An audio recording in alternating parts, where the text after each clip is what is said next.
नमस्कार, good morning, सुप्रभात। सुबह के 11 बज चुके हैं और आप देख रहे हैं टीएन न्यूज और मैं हूं आपके साथ आरती चौबे। तो चलिए करते हैं बुलेटिन की शुरुआत।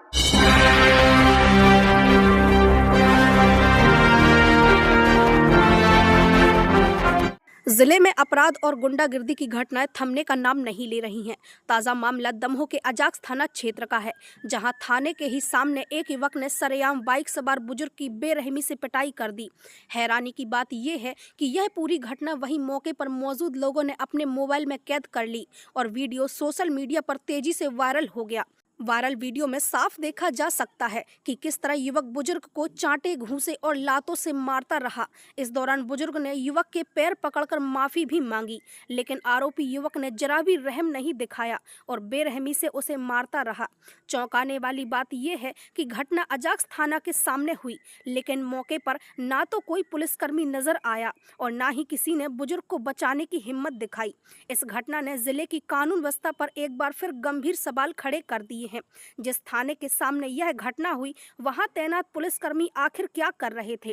क्या दमोह पुलिस अपराधियों में अपना खौफ खो चुकी है? स्थानीय लोगों का कहना है कि दमोह में अपराधियों के हौसले इतने बुलंद हो चुके हैं कि अब वे दिन दहाड़े सड़क पर खुलेआम मारपीट कर रहे हैं। लोग आरोप लगा रहे हैं कि पुलिस की सुस्त कार्यप्रणाली और लापरवाही के कारण ऐसी घटनाएं बार बार सामने आ रही हैं। इस घटना के बाद सोशल मीडिया पर भी आक्रोश फैल गया है। लोग लगातार सवाल उठा रहे हैं कि यदि थाना परिसर के सामने यह हाल है तो बाकी शहर और गांव में आम जनता कितनी सुरक्षित होगी। फिलहाल पुलिस प्रशासन की तरफ से इस घटना पर कोई ठोस बयान सामने नहीं आया है। अब देखना होगा कि पुलिस आरोपी पर कब तक कार्यवाही करती है और जिले में गिरती कानून व्यवस्था को सुधारने के लिए क्या कदम उठाए जाते हैं।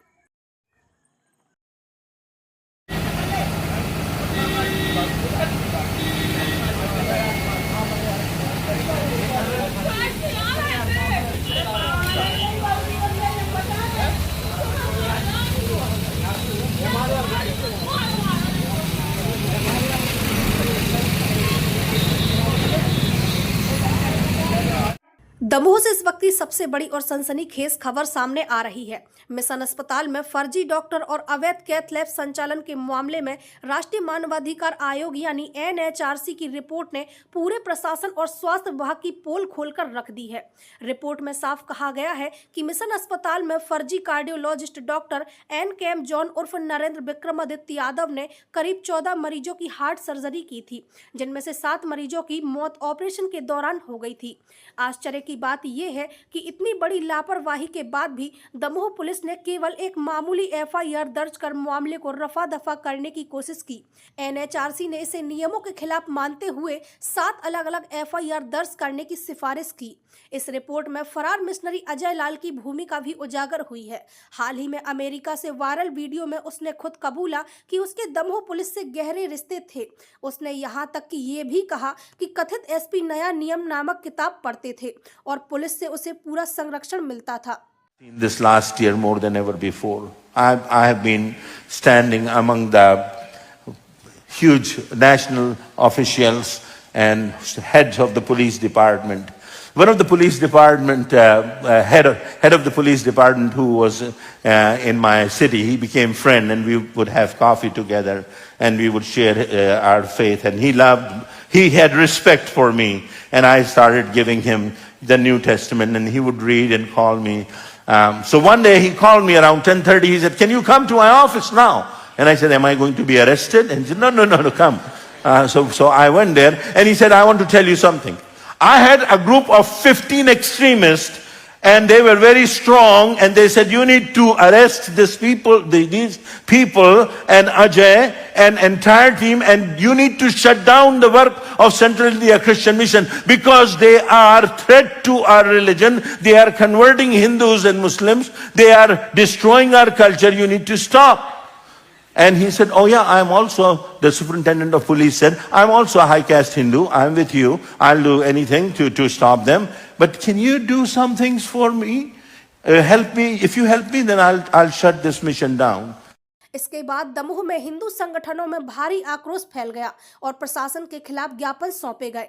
एनएचआरसी ने अस्पताल की विदेशी फंडिंग की जांच आर्थिक अपराध शाखा EOW से कराने, तत्कालीन CMHO डॉक्टर जैन के खिलाफ प्रशासनिक जांच और मृतक मरीजों के परिजनों को 10-10 लाख रुपए की आर्थिक सहायता देने की सिफारिश की है। इसके अलावा शिकायतकर्ता एडवोकेट दीपक तिवारी और कृष्णा पटेल को व्हिसल ब्लोअर एक्ट के तहत सुरक्षा देने के भी निर्देश दिए गए हैं। सबसे बड़ा सवाल यहाँ यह है कि दमोह पुलिस और स्वास्थ्य विभाग ने आखिर क्यों समय पर कार्यवाही नहीं की और कब मिलेगा मृतकों के परिवारों को न्याय। दमोह की जनता और पूरे प्रदेश की नजरें अब प्रशासन और सरकार पर टिकी हैं। अब देखना होगा कि इस शर्मनाक फर्जीवाड़े के गुनहगारों को कब तक बचाया जाता रहेगा। ETN न्यूज आपसे वादा करता है, हम ऐसे हर मुद्दे को सामने लाते रहेंगे, क्योंकि ये सिर्फ खबर नहीं, आपके हक की लड़ाई है। उसने हार्ट के 7 लोगों की ऑपरेशन करके हत्या कर दी थी, जिसमें मिशन अस्पताल का पूरा प्रबंधन भी भागीदार है उस हत्याओं में। ऐसा एक मामला आया था, तो उसकी हमने शिकायत की थी। फरवरी माह में ही हमने कलेक्टर साहब को दे दी थी शिकायत। उसके बाद CMHO को जांच के लिए दिया गया था, लेकिन 2 माह तक CMHO उनको लटकाए रहे और पूरा हीला हवाली करते हुए उस जाँच में। जब हमें यहाँ से राहत नहीं मिली और हमें न्याय दिखता नहीं मिला, तो उसके बाद हमने मानव अधिकार आयोग में इसकी शिकायत की थी। मानव अधिकार आयोग द्वारा यहाँ पे एक टीम भेजी गई थी, तो आनंद फानन में शासन प्रशासन ने अपने आप को बचाने के लिए 6 अप्रैल को रात में FIR दर्ज कर दी थी और ऐसी धाराओं में FIR दर्ज की जो कानून 2000 में ही समाप्त हो चुके थे। कुछ धाराएं ऐसी थी जिनके कानून 2000 में समाप्त हो चुके थे, कुछ ऐसी धाराओं का प्रयोग कर लिया था। इस प्रकार से शासन ने भी हीला हवाली की और अपना पक्ष एकदम उन्होंने भी दिखाया कि कमजोर रहा है। शासन ने पूरा रवैया उनका ठीक नहीं रहा इस मामले में। उसके बाद मानव अधिकार आयोग की टीम यहाँ पे 7 अप्रैल को दमोह आई थी और उन्होंने जांच की थी। उसका जांच प्रतिवेदन आज उन्होंने जारी कर दिया है और संभवतः वो शासन प्रशासन को पहुंच गया है। कई बड़ी बात बिल्कुल CMHO पे उन्होंने कार्रवाई करने के लिए भी मांग की है, मतलब निर्देश जारी किए हैं कि उस पे CMHO पे कार्रवाई की जाए। और पुलिस का रवैया भी उन्होंने संतोषजनक नहीं पाया है। और उसके बाद यहाँ पे कैथ लैब और डॉक्टर, ये सारी चीजें यहाँ सब फर्जी पाई गई और डॉक्टर ने जहाँ जहाँ के अपने रहना बताया था और जहाँ जहाँ की डिग्रियां बताई थी वो सारी फर्जी पाई गई हैं। जो मृतक हैं उनके लिए 10-10 लाख रुपए का मुआवजा अस्पताल प्रबंधन और डॉक्टर कैम जॉन से देने के लिए निर्देश दिए गए वसूल करके। अभी तक की खबरों में बस इतना ही। अन्य खबरों के साथ जल्दी होगी आपसे मुलाकात। ताज़ा तरीन खबरों में बने रहने के लिए हमारे चैनल को सब्सक्राइब करें और लाइक करें और खबरें पसंद आए तो शेयर करें। तब तक के लिए मुझे दीजिए इजाजत। नमस्कार।